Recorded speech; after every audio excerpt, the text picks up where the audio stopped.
Hello दोस्तों, नमस्कार। स्वागत है एक बार फिर से आप सभी के अपने प्रिय चैनल पर। दोस्तों आपको बता दें जो अभी की सबसे बड़ी खबर आ रही है, जहां पर भारत पाकिस्तान बॉर्डर पर खुद अमित शाह बिताएंगे रात। जी हां दोस्तों, बीएसएफ जवानों ने दी है बड़ी जानकारी, बताएंगे आपको, जहां पर खुद गृह मंत्री अमित शाह जी जाने वाले हैं, वो भी रात बिताएंगे। दोस्तों आपको बड़ी खबर, ब्रेकिंग न्यूज बताने वाले हैं अभी की। साथ ही आगे बताएंगे जहां पर चीन की हरकतों पर भारत ने अब पैनी निगाह रखने के लिए कर लिया है ये इंतजाम। साथ ही बताएंगे जहां पर 1971 की जंग में बीएसएफ की पीटर फोर्स ने पाकिस्तान को चटाई थी धूल। यूएस तकनीक से लैस दुश्मन को दिया था मुंह तोड़ जवाब। इसका बड़ा खुलासा, बड़ी जानकारी हम आपको देंगे दोस्तों। साथ ही बताएंगे जहां पर ओमाइक्रॉन वायरस अलर्ट पर आज रात से लागू होंगे नए नियम। जी हाँ दोस्तों, ये 5 जरूरी बातें हम आपको बताने वाले हैं। सरकार आखिर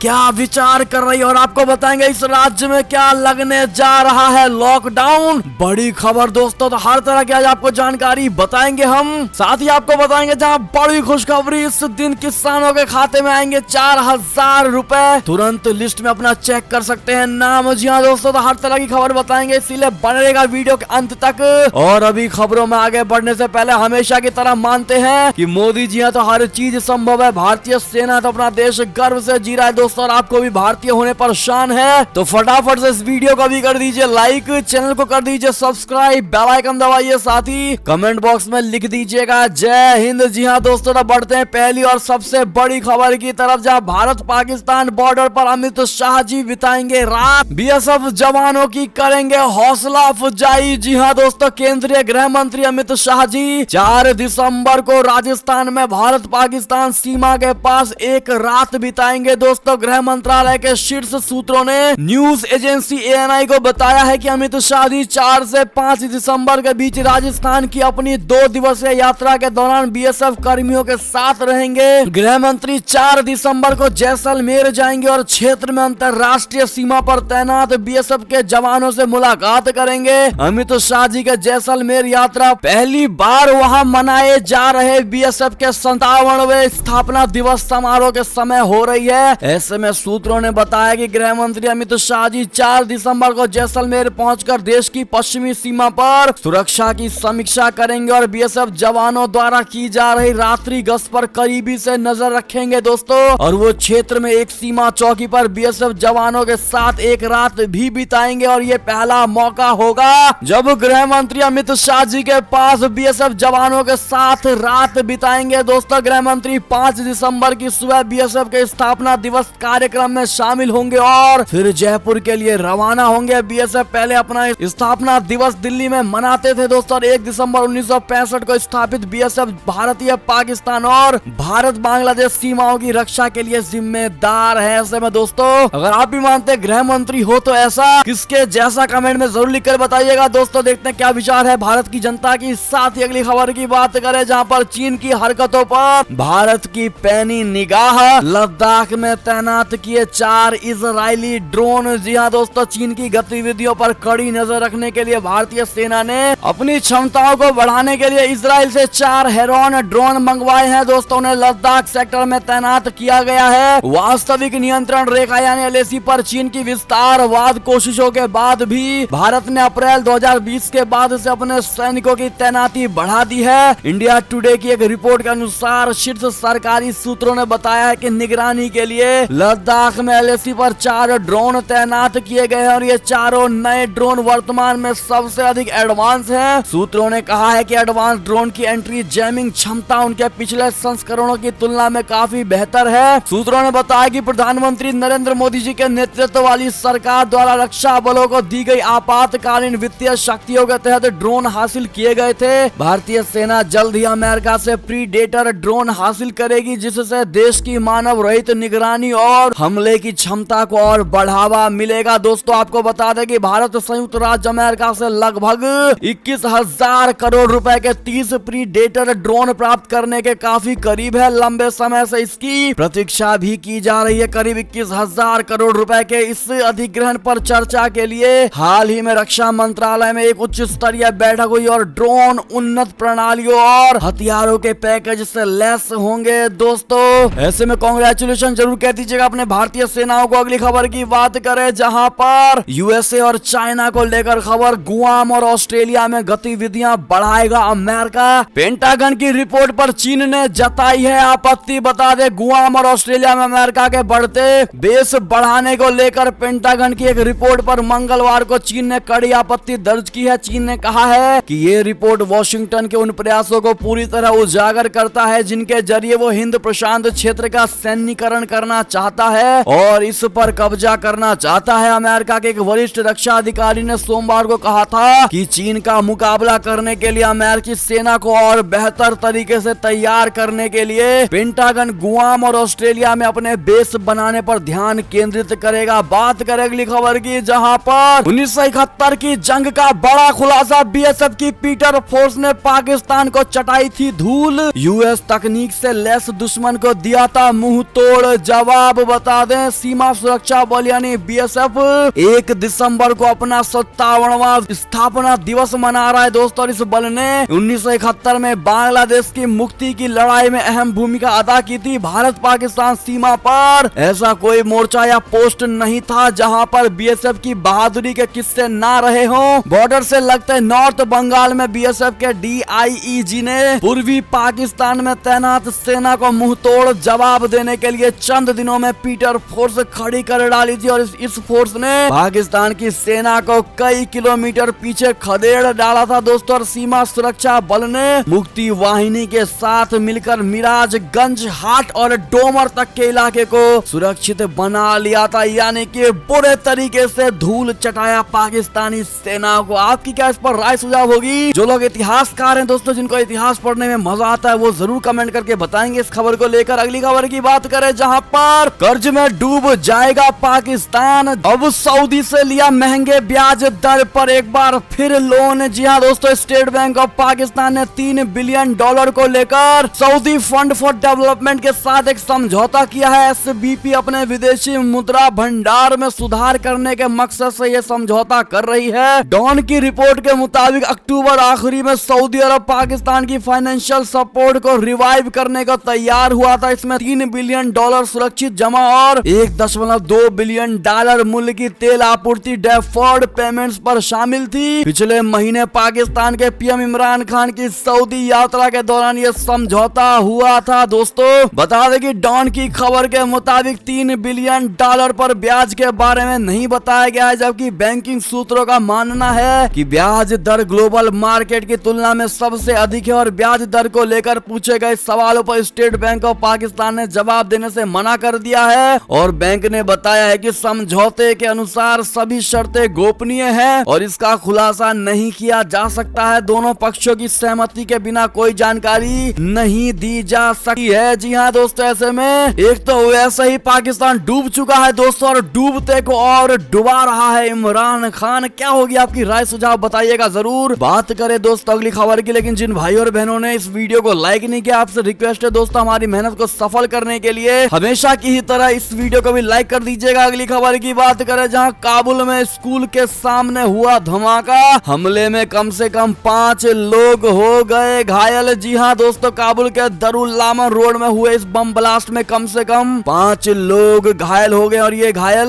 लोग सुबह हुए हैं दोस्तों 9:45 पर। चलते हैं अगली खबर की तरफ जहां पर सीरिया में मानवाधिकारों के उल्लंघन पर भारत ने जताई चिंता, कहा संप्रभुता और अखंडता को बनाए रखने की है जरूरत। जी हाँ दोस्तों, सीरिया में हो रहे मानवाधिकारों के उल्लंघन और हिंसा पर भारत ने फिर से चिंता व्यक्त की है दोस्तों। संयुक्त राष्ट्र महासभा की बैठक के दौरान सोमवार को भारतीय स्थायी मिशन के काउंसलर प्रतीक माथुर ने कहा है कि भारत ने हमेशा सीरिया में हिंसा और वहां पर मानवाधिकारों के उल्लंघन पर अपनी चिंता जताई है। संयुक्त राष्ट्र सुरक्षा परिषद की यह बैठक सीरिया की जवाबदेही तय करने के लिए बुलाई गई थी। इसमें सीरिया में दी जा रही सजाओं और वहां पर हो रहे अपराधों पर चिंता व्यक्त की गई और अंतर्राष्ट्रीय समुदाय के लिए इसे चिंता का विषय बताया गया। बात करें अगली खबर की, जहां पर कृषि कानूनों की वापसी की तरह ही धारा 370 भी बहाल हो। जी हाँ दोस्तों, संसद में बोले फारूक अब्दुल्ला ने उठाई ये कहकर मांग। जी हाँ दोस्तों, संसद का शीतकालीन सत्र सोमवार से शुरू हुआ। सत्र से पहले ही दिन विपक्ष के हंगामे के बीच दोनों सदनों में कृषि कानून निरसन विधेयक 2021 पारित सम्मानित किया गया। तो वहीं दूसरी तरफ एक बार फिर संसद में धारा 370 की गूंज सुनाई दी। आपको बता दे दोस्तों कि नेशनल कॉन्फ्रेंस के सांसद फारूक अब्दुल्ला ने मंगलवार को संसद में फिर से कश्मीर से धारा 370 बहाल करने की मांग उठाई और फारूक अब्दुल्ला ने अनुच्छेद 370 को लेकर संसद में विवादित बयान दिया है। दोस्तों उन्होंने कहा कि अगर कश्मीर से सामान्य स्थिति लानी है तो धारा 370 को बहाल करना ही होगा। यानी कि दोस्तों फिर एक बार 370 को बहाल करने को लेकर अब्दुल्ला ने अपना बयान छेड़ दिया है। दोस्तों ऐसे में क्या जवाब मिलना चाहिए अब्दुल्ला को, बताइएगा जरूर। जो कश्मीर में अब इस वक्त शांति है दोस्तों, और ऐसे में फिर से 370 की बात छेड़कर आगजनी करवाना चाहते हैं फारूक अब्दुल्ला जी। आपकी क्या राय सुझाव होगी बताइएगा जरूर, और जवाब जरूर दे दीजिएगा दोस्तों फारूक अब्दुल्ला को। 370 को लेकर चलते हैं अगली खबर की तरफ, जहां पर सोशल मीडिया पर नकेल कसने को तैयार ऑस्ट्रेलिया ने अब ट्रोल्स की खैर नहीं। जी हाँ दोस्तों, सरकार बना रही है नया कानून। ऑस्ट्रेलिया सरकार ने सोशल मीडिया ट्रोलर्स पर लगाम कसने की कवायद शुरू कर दी है। जानकारों का कहना है कि वहां इसके लिए जो नया कानून बनाने का ऐलान किया गया, इसमें दुनिया भर की दिलचस्पी होगी। सोशल मीडिया पर ट्रोलिंग की समस्या से दुनिया भर के देश जूझ रहे हैं और उनके बीच ऑस्ट्रेलिया पहला महत्वपूर्ण देश बन गया है जिसने इस समस्या से निपटने के लिए कानूनी प्रावधान लागू करने का फैसला किया है। दोस्तों बात करें अगली खबर की, जहां पर कश्मीर में इस साल 15 नवंबर तक आतंकी हमलों में 40 नागरिकों की मौत और 35 जवान अपने शहीद हुए हैं। दोस्तों आपको बता दें कि लोकसभा में सरकार ने ये बात कही है। बता दें केंद्र सरकार ने मंगलवार को संसद को सूचित किया है कि इस साल 15 नवंबर तक जम्मू कश्मीर में आतंकवाद से संबंधित घटनाओं में 40 नागरिक मारे गए और 72 घायल हुए हैं। जबकि गृह मंत्री नित्यानंद राय ने लोकसभा में एक सवाल के जवाब में ये जानकारी दी है और उन्होंने ये भी कहा है कि 15 नवंबर तक इस तरह की घटनाओं में जम्मू कश्मीर पुलिस समेत सुरक्षा बलों के 35 जवान शहीद हुए हैं और 86 घायल हुए हैं। जी हाँ दोस्तों,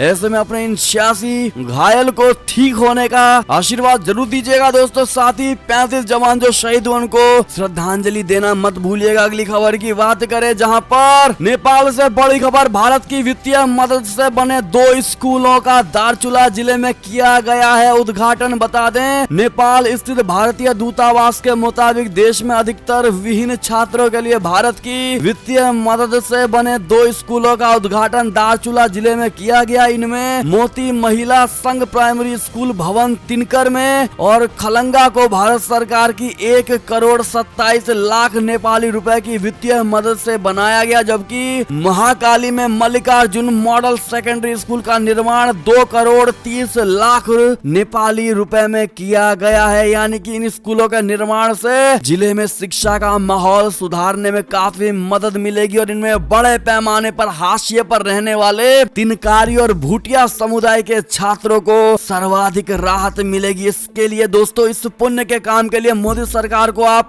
धन्यवाद करना चाहेंगे या नहीं बताइएगा जरूर। अगली खबर की बात करें, जहां पर साल 2022 की शुरुआत में यूएई का दौरा कर सकते हैं प्रधानमंत्री नरेंद्र मोदी जी। रिश्ते में मजबूती को लेकर रहेगी इनकी कोशिश। दरअसल प्रधानमंत्री नरेंद्र मोदी जी साल 2022 की शुरुआती विदेश यात्रा संयुक्त अरब अमीरात यानी यूएई से कर सकते हैं और सूत्रों के अनुसार पीएम नरेंद्र मोदी जी जनवरी में यूएई का दौरा करेंगे और ऐसी संभावना है कि इस यात्रा का उद्देश्य दोनों देशों के रिश्तों को और मजबूत करने के लिए किया जाएगा और मुख्य रूप से यात्रा का केंद्र बिंदु दुबई एक्सपो के आसपास केंद्रित होने की संभावना है। ऐसे में दोस्तों एडवांस में उनको हैप्पी जर्नी जरूर कह दीजिएगा। अगली खबर की बात करें, जहां पर 400 साल बाद महारानी को हटाकर गणतंत्र बना 12वां डोज। जी हाँ दोस्तों, मंगलवार 29 नवंबर की आधी रात से 12वां डोज एक गणतंत्र राष्ट्र बन गया। दोस्तों राजधानी ब्रिज टाउन के चैम्बरलेन ब्रिज पर जमा सैकड़ों लोगों ने खुशियों के साथ नारे लगाते हुए इस पल का स्वागत किया और भारी भीड़ के बीच हीरोज स्क्वायर पर 12वां डोज का राष्ट्रगान बजाया गया और 21 तोपों की सलामी दी गई। इसके लिए इनको कांग्रेचुलेशन जरूर कर दीजिएगा क्योंकि 12वां डोज में भी अब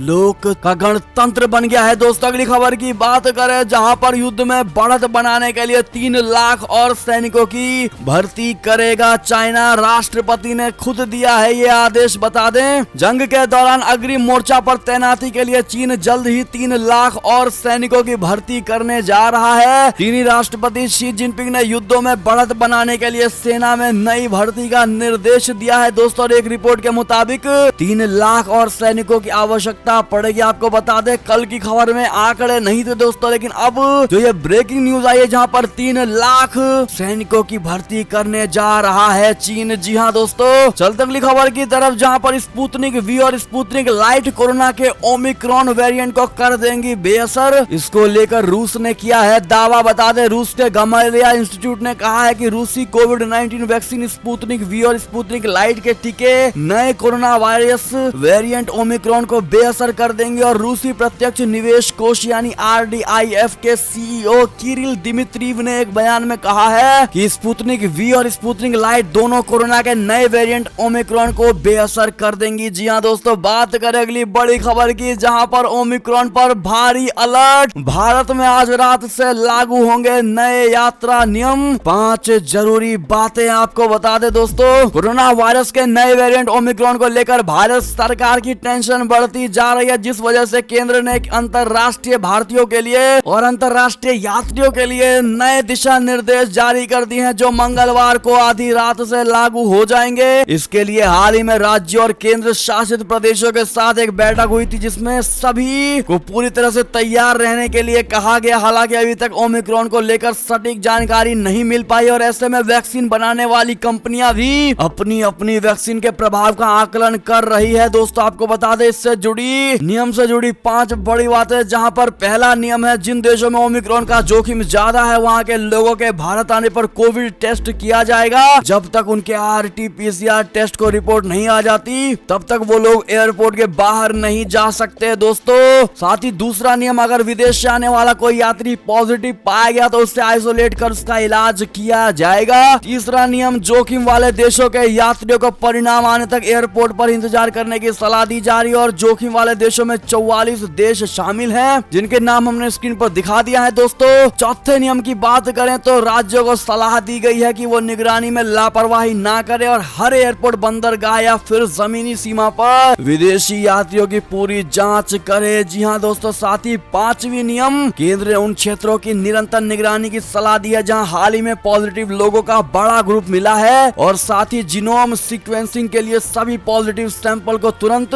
इंसैकोग नेटवर्क में भेजने को कहा है। यानी कि दोस्तों बड़ा दिशा निर्देश और नियम जारी कर दिया गया है केंद्र सरकार की तरफ से पूरे भारत में। चलते अगली खबर की ओर जहां पर ओमिक्रॉन वेरिएंट को लेकर राज्यों में मचे हड़कंप के बीच संसद में केंद्र ने कहा कि भारत में अब तक एक भी मामला ओमिक्रॉन का नहीं आया है, इसके लिए घबराने की जरूरत नहीं है। जी हाँ दोस्तों, साथ ही आपको बता दें ओमिक्रॉन के खतरे के बीच कर्नाटक में क्या लगने जा रहा है लॉकडाउन। सीएम मुंबई ने दिया ये जवाब। आपको बता दें कर्नाटक सरकार ने कोरोना वायरस के नए वेरिएंट ओमिक्रॉन के खतरे को देखते हुए सोमवार को कहा है कि वो लॉकडाउन के किसी भी प्रस्ताव पर विचार नहीं कर रही है। कोरोना वायरस के नए वेरिएंट ओमिक्रॉन को डेल्टा से भी खतरनाक माना जा रहा है और इस वेरिएंट की सबसे पहले बोत्सवाना में पुष्टि हुई थी, जिसके बाद दक्षिण अफ्रीका में भी इसके मामले काफी मात्रा में सामने आए। जी हाँ दोस्तों, आपको बता दें कि ओमिक्रॉन वेरिएंट के खतरे से निपटने को भारत में भी लगेगी अब बूस्टर डोज। क्या सरकार कर रही है इसको लेकर मंथन? जी हाँ दोस्तों, सरकारी सूत्रों के हवाले से कहा गया है कि विशेषज्ञों का एक ग्रुप वैक्सीन के तीसरे डोज यानी बूस्टर डोज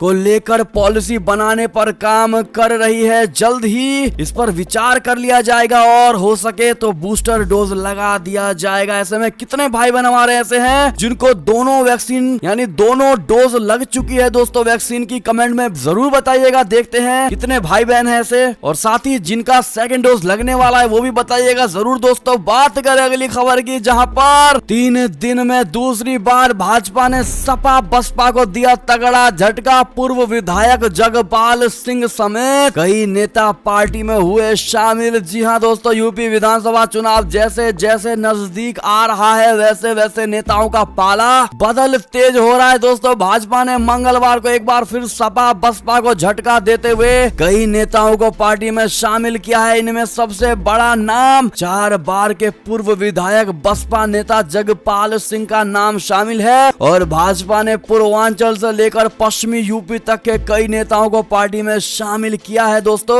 पूर्वांचल के बलिया, मऊ, गाजीपुर से लगभग 1 दर्जन नेताओं ने भाजपा की सदस्यता ली है और 8 बीएसपी नेताओं ने भाजपा का दामन अब तक थामा है। और पूर्व विधायक जगपाल सिंह के अलावा बलिया के बसपा नेता छठू प्रसाद, अजय कुमार, देवरिया के अमरेश कुमार सिंह, सपा नेता राणा दिनेश प्रताप सिंह ने भाजपा की सदस्यता ली है। दोस्तों इसके लिए क्या आप उनको कांग्रेचुलेशन और बधाई देना चाहेंगे? हाँ या ना में जवाब जरूर दीजिएगा। उत्तर प्रदेश चुनाव में, विधानसभा चुनाव में दोस्तों कौन और किसकी सरकार बनने जा रही है, कमेंट में जरूर बताइएगा। आप लोग अपने विचार जरूर दीजिएगा। अगली खबर की बात करें, जहां पर उत्तर प्रदेश चुनाव से पहले केशव प्रसाद मौर्य का बड़ा ऐलान, कहा अयोध्या हमारी, अब काशी मथुरा की बारी। जी हां दोस्तों, उत्तर प्रदेश के उप मुख्यमंत्री केशव प्रसाद मौर्य ने यूपी विधानसभा चुनाव से पहले एक बड़ा ऐलान किया है। केशव प्रसाद मौर्य ने जी न्यूज के साथ एक्सक्लूसिव बातचीत में कहा है कि अयोध्या हुई हमारी, अब काशी मथुरा की बारी। जी हाँ दोस्तों, क्या आप इनके बात का समर्थन करेंगे? दोस्तों हाँ या ना में जवाब जरूर दीजिएगा। अगली खबर की बात करें, जहाँ कैप्टन अमरिंदर सिंह ने की है भाजपा के साथ चुनावी गठबंधन की घोषणा। विधानसभा चुनाव के बाद जीत का किया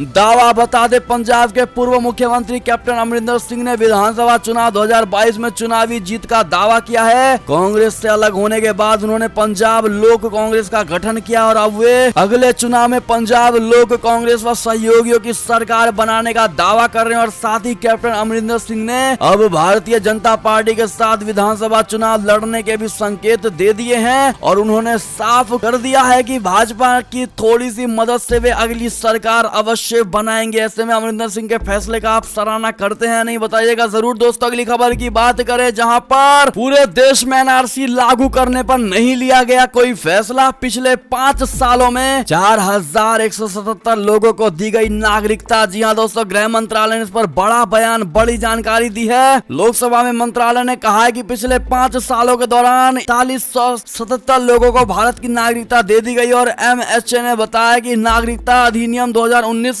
को 12 दिसंबर 2019 को अधिसूचित किया गया था और ये 10 जनवरी 2020 से लागू हो गया है। बढ़ते अगली खबर की तरफ, जहां पर पेंशन के लिए सबसे अभी की बड़ी खबर, अब नहीं देना होगा लाइफ सर्टिफिकेट। बता दे क्या है नया नियम। दरअसल लाइफ सर्टिफिकेट पेंशनर्स के लिए सरकार ने सराहनीय पहल की है। केंद्र सरकार ने पेंशनर्स के लिए, यानी जो पेंशन उठाते हैं दोस्तों, उनके लिए लाइफ सर्टिफिकेट के प्रूफ के तौर पर अब नई तकनीक फेस रिकॉग्निशन जारी किया है, यानी कि चेहरा पहचानने वाला प्रतिक्रिया जारी की है दोस्तों। इसके तहत अब पेंशनर्स को लाइफ सर्टिफिकेट दिखाने की जरूरत नहीं होगी। अब चेहरा देखते ही उनका लाइफ सर्टिफिकेट प्रमाण हो जाएगा जमा। जी हाँ दोस्तों, बहुत बढ़िया नए तकनीक यानी आर्टिफिशियल इंटेलिजेंस का इसमें उपयोग किया गया है दोस्तों, आपके दिक्कतों को और आसान बनाने के लिए। अगली खबर की बात और अंतिम खबर की बात करें, जहां पर पीएम किसान योजना को लेकर बड़ी खुशखबरी की खबर। इस दिन किसानों के खाते में आएंगे 4000 रुपए। आप भी लिस्ट में अपना नाम कर सकते हैं चेक। दरअसल पीएम किसान सम्मान निधि योजना के तहत किसानों को 10वीं किस्त का इंतजार है। अब तक किसानों के खाते में इस योजना की 9वीं किस्त डाली जा चुकी है और केंद्र सरकार पीएम किसान योजना के तहत किसानों के खाते में सालाना 2000 रुपए की 3 किस्त यानी 6000 रुपए भेजती है और सरकार ने 10वीं किस्त जारी करने के लिए पूरी तैयारी कर ली है। आपको बता दें किस दिन 10वीं किस्त जारी की जाएगी और आपके किस्त का स्टेटस क्या है दोस्तों। गौरतलब है कि केंद्र सरकार किसानों की आर्थिक स्थिति ठीक करने और उनकी आय बढ़ाने के लिए सालाना 6000 रुपए किसानों के खाते में सीधी भेजती है और अब अगली यानी 10वीं किस्त का पैसा आने वाला है दोस्तों। आप भी अपनी स्टेटस चेक कर सकते हैं कि आपका उन लाभार्थियों में नाम है या नहीं। हमने पूरा स्टेटस और पूरा स्टेप स्क्रीन पर लिख दिया है दोस्तों, आप देख पा रहे होंगे। पढ़ के एक एक स्टेप को फॉलो करके आप स्क्रीन पर जा सकते हैं। ब्राउजर पर जाकर दोस्तों अपने नाम और अपने लिस्ट को चेक कर सकते हैं दोस्तों। और ये थी अब तक की सारी बड़ी खबरें दोस्तों। आपको हमारी खबर कैसी लगी? आशा करता हूँ बहुत अच्छी लगी होगी। अगर थोड़ी भी अच्छी लगी है दोस्तों तो इस वीडियो को भी अपने भाई बंधुओं में व्हाट्सएप, फेसबुक, ट्विटर के जरिए पूरे भारत में शेयर करना बिल्कुल मत भूलिएगा दोस्तों। अभी कर दीजिए इस वीडियो को लाइक, चैनल को कर दीजिए सब्सक्राइब, बेल आइकन दबाइए, साथ ही कमेंट बॉक्स में लिख दीजिएगा जय हिंद जय भारत। तो मिलते हैं आपसे अगली बड़ी खबर में दोस्तों, तब तक के लिए अपना ख्याल रखिएगा। बहुत बहुत धन्यवाद साथ देने के लिए, साथ बने रहने के लिए। और दोस्तों हमारे चैनल पर खबरों का सिलसिला जारी रहेगा तो अपडेट रहना बिल्कुल मत भूलिएगा। जय हिंद जय भारत, वंदे मातरम।